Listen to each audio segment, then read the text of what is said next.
lebih mendalam lagi bicara soal panca indera kita berhubungan dengan dunia di luar diri kita. Kita menggunakan panca indera kita. Ada stimulus kita terima melalui panca indera kita.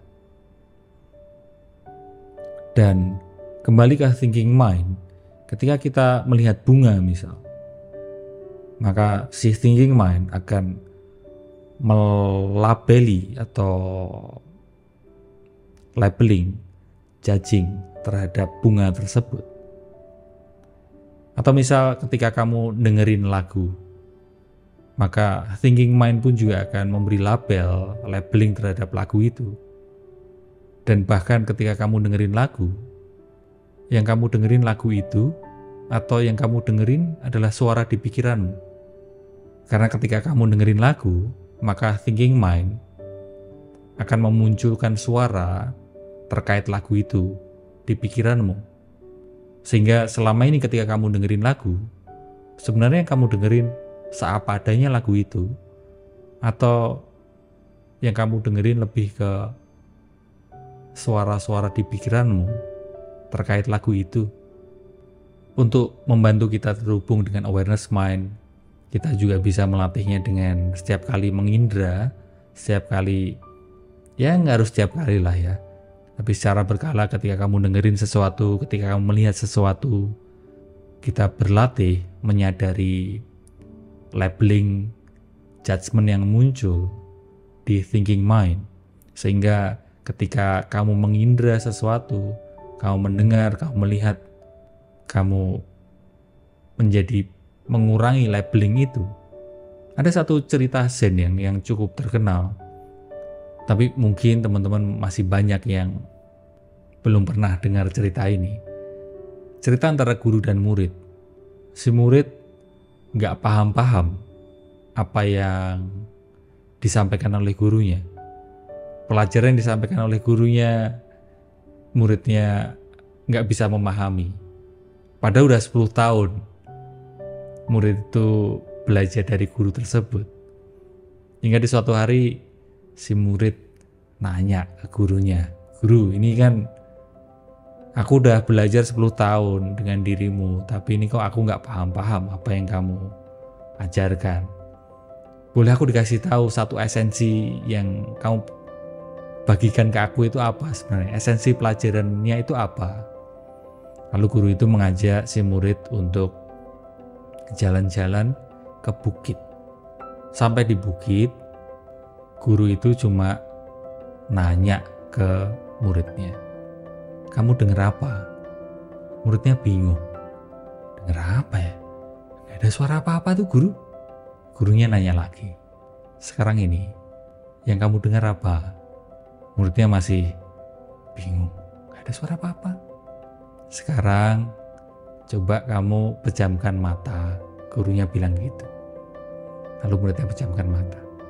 Dan gurunya nanya serupa, pertanyaan yang sama. "Sekarang kamu dengerin apa? Apa yang kamu dengar?"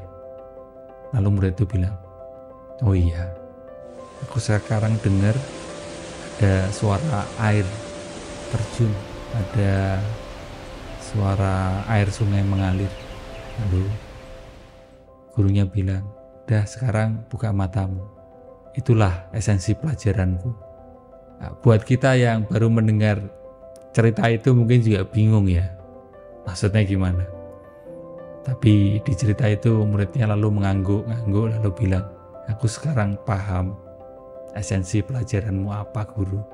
Jadi ternyata di cerita itu mengingatkan kita bahwa kita selama ini terjebak sibuk di dalam thinking mind dan menjadi jauh dari awareness mind kita, sehingga adanya keriuhan, adanya kebisingan, adanya ketidaktenangan karena thinking mind.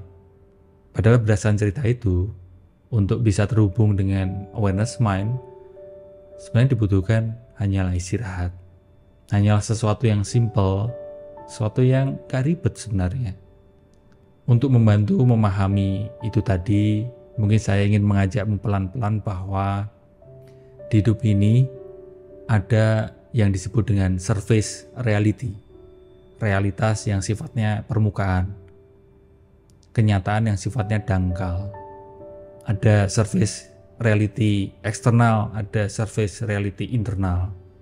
Yang eksternal tentu saja berbagai hal yang terjadi di luar diri kita, peristiwa-peristiwa, kejadian-kejadian apapun itu, kebisingan, keriuhan, keramaian, keributan, berbagai macam berita, kabar, kebingungan di mana-mana, itu adalah hal yang terjadi di luar diri kita, surface reality eksternal. Selain itu ada surface reality internal, yaitu pikiran dan perasaan di dalam diri kita. Ada ingatan, ada memori, ada imajinasi akan masa depan, ada bayangan akan masa depan. Ada perasaan sedih, ada perasaan gembira, ada perasaan kangen, ada perasaan galau, dan berbagai tarian perasaan lainnya. Itu realitas di dalam diri kita atau internal. Tapi itu sifatnya pun juga belum mendalam. Dan kalau kita telusuri lebih mendalam, sebenarnya yang mendasari atau yang menjadi dasar, yang menjadi background berbagai pikiran yang muncul, yang menjadi background berbagai perasaan yang muncul adalah inner stillness. Ada keheningan di dalam diri kita yang menjadi background atas berbagai pikiran dan perasaan yang muncul. Ada inner stillness, keheningan yang menjadi background perasaan sedih yang muncul, menjadi background perasaan gembira yang muncul.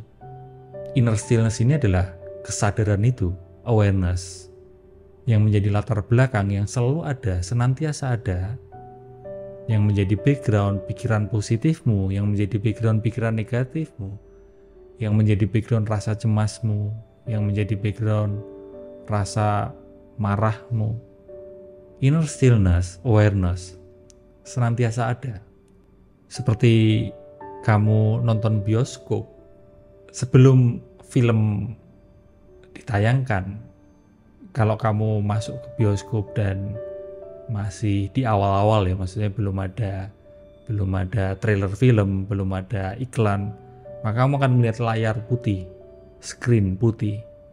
Dan ketika sudah muncul film, sudah muncul iklan, sudah muncul trailer film di awal-awal sebelum film utama ditayangkan, maka yang kamu lihat adalah filmnya, tapi kamu mungkin mengabaikan adanya screen putih di baliknya. Begitu pula ketika kamu menulis di kertas, kamu menulis mungkin di laptop, kamu buka MS Word misal, atau kamu buka Notes, kamu buka Notion misal. Maka ketika kamu menulis kata-kata, di balik kata-kata itu ada kertas putih yang selalu ada, yang senantiasa ada. Walaupun kamu menuliskan kata-kata yang mungkin menyedihkan, kata-kata yang mengembirakan, tapi kertas putih itu selalu ada. Begitu pula awareness mind, inner stillness, senantiasa ada sebenarnya, yang menjadi background, menjadi latar belakang berbagai perasaan sedih, perasaan gembiramu. Dan ketika seseorang bisa terkoneksi dengan background tersebut, bisa terkoneksi dengan inner stillness itu, maka dia akan tidak mudah hanyut terseret oleh pikiran dan perasaannya, tidak mudah terperangkap dalam letupan-letupan emosinya. Tentu permasalahan hidup tetap ada, tapi itu menjadi surface reality eksternal